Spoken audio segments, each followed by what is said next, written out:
This is Ethan, aka Easy. I'm the owner of Easy K Sports. I just recently picked up, and by recently I mean today, from Long Beach. Picked up this Ha6 2000 Honda Acty. I'm going to be doing some first impressions, a little bit of a review on this. I'm super excited to see what this vehicle has in store. It's definitely different from the previous generation. And I'm really excited to start building this thing and making parts for them. So let's get into it. This is my 2000 Honda Acty Ha6. As you can see, fresh from the port with all the documentation and stuff on it still. Took that engine cover off so we could get a peep at the engine. And I'm going to be going over, doing a little review on it, comparing it to the older generation, which I would say I am probably pretty familiar with. And now we're gonna start checking this thing out and seeing what it has. First things first, right off the bat, we'll address the elephant in the room, the styling. The styling is completely different than that previous generation, like what we have going on right there. I don't mind it. I know everyone's not the biggest fan of it. After we start the build on this one, I think I'll change some people's minds on what these trucks can look like. But that styling is different. As you can see here, we have a little mini hood. We have a removable fender piece. That wheelbase is great. If I'm not mistaken, it's an inch, or not an inch, foot and a half forward, which drastically changes the drivability of this vehicle. Beforehand, that strut housing used to be right under your seat right here. Now you can see you have nothing going on here except that little jack back there. But your strut housings are now right here. If you get up in there, you can see a nut for your strut up in there. And that wheelbase, I think, is going to change this vehicle entirely. If we look at it from back here, can't really tell it's different. Looks just like the HA3, HA4 Honda Actys, HA1, HA2s, whatever you want to call them. But looks the same. Different here. That's one of the biggest differences I've noticed so far. Mind the dirtiness, like I just said, this is fresh from the port, but as you can see here, we have some fuel injection going on. That is also a huge plus. Those old carbs can give you some headaches from time to time. This is the same engine as the previous. The previous is an E07A and this is an E07Z, just has a couple little tweaks to it, and that fuel injection being a huge one. Really excited to see what I can do with this and any tweaks or tuning or other things I can mess around with once I get into that ECU. Now we're going to check with the inside here. As you can see, door cards are a lot nicer than the previous generation. We have an airbag, that's huge. That's definitely different. Seat seems a little more adjustable. And once again, strut housing isn't under there, it's over there. See, the foot room might be a little bit tricky. It seems like we also have a lot more leg room in here. Me being 6'4" and all legs, a little extra leg room will go a long way. So here, let's get in.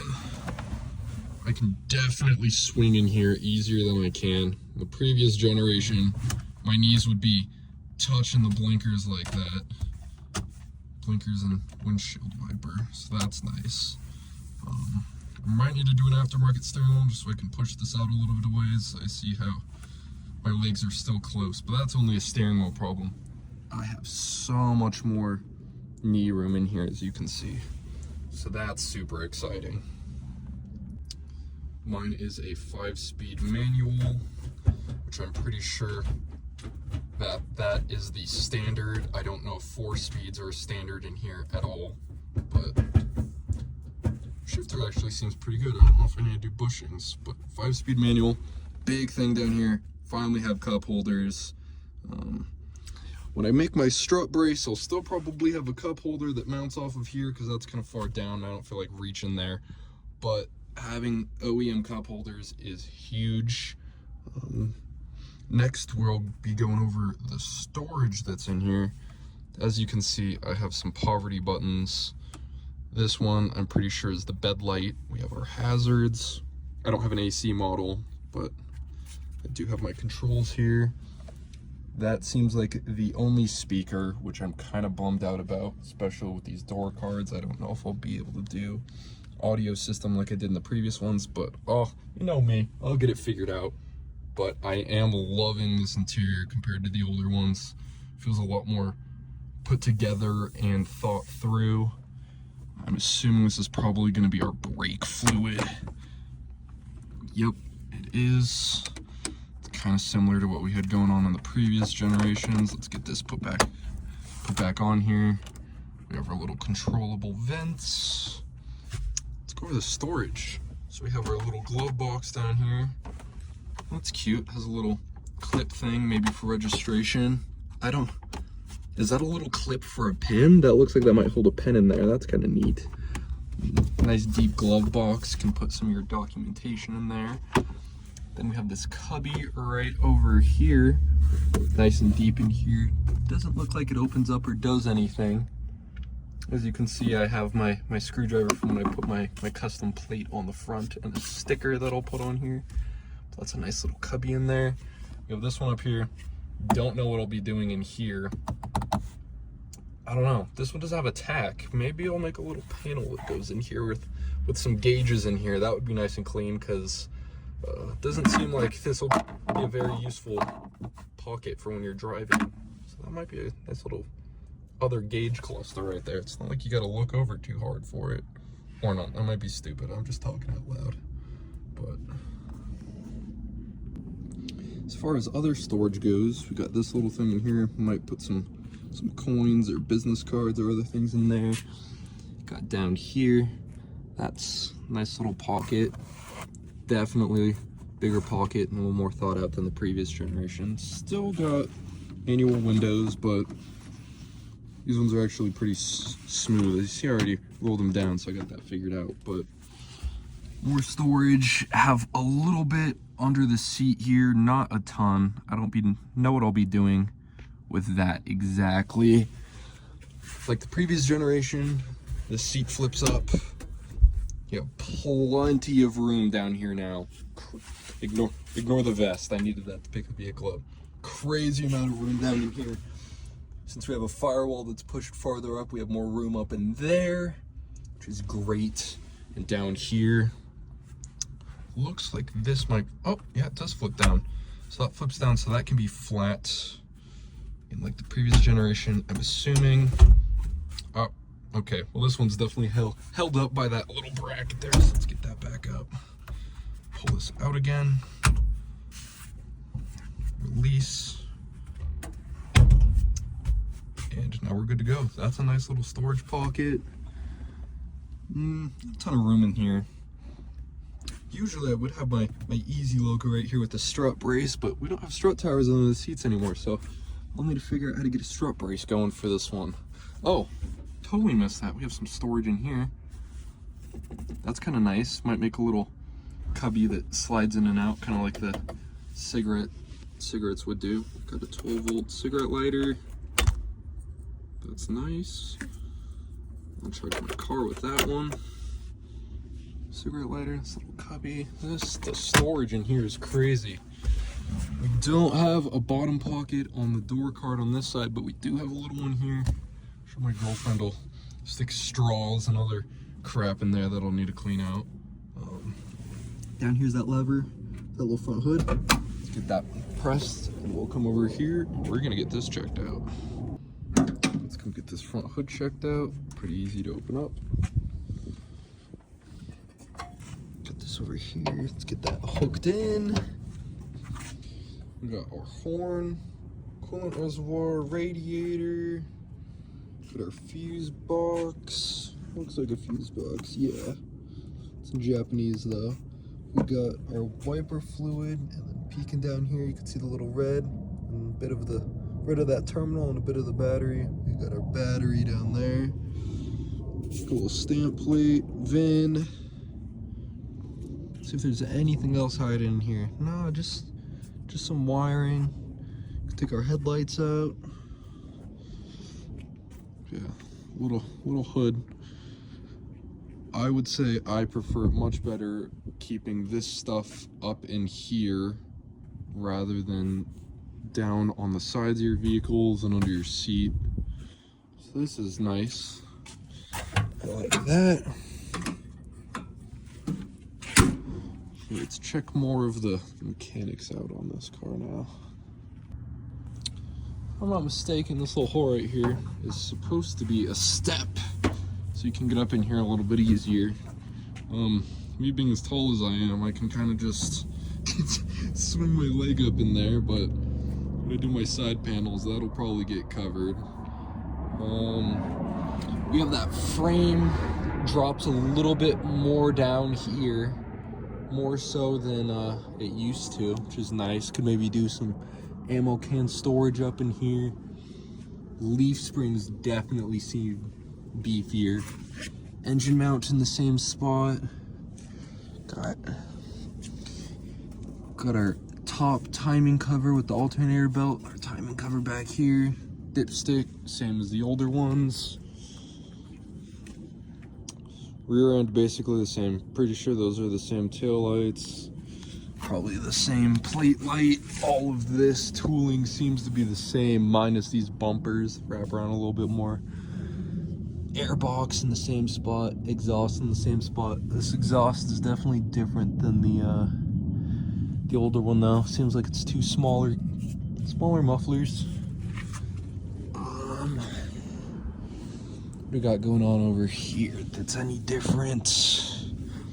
The flange, that is different. Flange on the old ones is usually where this weld is for the exhaust. It's not down there, so that'll be a little tricky, but I'll get it figured out, get an exhaust going quick. We still got our gas tank and our filler neck right there. That hasn't changed. Still got the little bed bumpers. So, mostly the same. I got my phone on the roof of my car. Show off. Bedside still flipped down.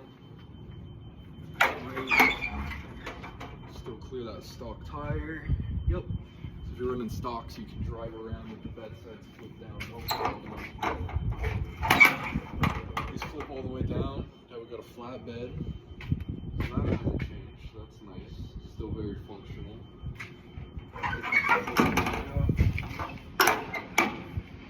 That might be all I want to cover, and I think we're going to go take this for a test drive now. Alright, I got the car running. We're going to do a little driving first impression. Got it warmed up just a tad so I'm not romping on it while it's cold.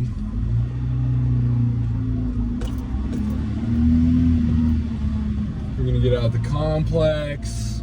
We're just gonna do a little loop, light to light, nothing crazy. I don't have it registered yet, and police activity in Vegas right now is kind of wild, so I don't feel like getting caught up in whatever that is gonna look like. But steering feels nice. Not exactly doing nothing crazy yet, but we'll get out on the main street here. Already feels better going out of the exit there.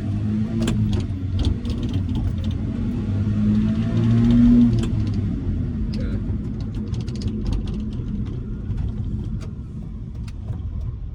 Got a couple people coming down the street. I'm not too comfortable with this one yet, so I don't want to pull out in front of them, but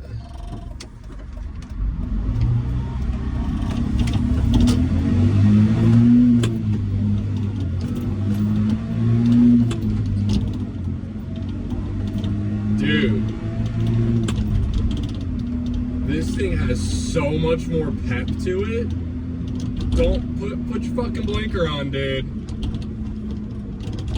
Don't know what he was doing. Don't know what you're doing. Gotta love Las Vegas. I'm in a little car. I'm gonna squeeze by ya. Later, losers. Okay, seems like it gets pissed when you try and rev it out there. It might have some sort of rev limiter. I need to get used to that. Probably should be paying attention to that little gauge there when the speed up. But, oh my god. This thing drives so much better. It has so much more pep. Like I said, I'm just doing a little loop-de-loop around here, but oh man. So I had some minor technical difficulties while I was doing my little loop-de-loop, but first impression, this thing has so much more pep. I gotta figure out what's going on with that rev limiter there. I don't have a tack set up just yet, so I can't watch what I'm revving out to. But first impression, it is so much more drivable of a vehicle. Here, let's go over this little... I mean, I hit that bump. I'm familiar with this bump. I know how hard and jarring... Yeah, I know how jarring this would be on the other vehicles. And with that wheelbase change, here, let's give this one a little gas. Dude. It like cruises over it. So it has more drivability in the horsepower department, and the ride quality is infinitely better. For my first impressions, I love this truck. The styling may not be my favorite, but oh man, I'm really excited to start my build on this. I think I kind of want to do an autocross build and see how it compares with my older ones. Probably within the next week, this will be unrecognizable to what it looked like before. I can't leave anything alone, and I love to hack stuff up. I'm gonna get really active with content, making YouTube videos. I have a bunch of stuff planned. This is only the beginning. I'll be circling back to my old generations. I just gotta hit a couple bases with this truck first. Then I'll be getting back to the HA3s. I'll be messing around with some Honda Life parts. I have another one on the way that'll be messing with parts. That one will be fun. Two actually on the way that'll be making some parts for. I really gotta expand on the K Sports name and not just K Trucks or Actys for that matter. Yeah, I'm really excited. Stay tuned on this journey with this truck specifically. I really think I'll be going the autocross route. I'm gonna figure out how to get this thing on the ground. Got some wheels and tires laying around.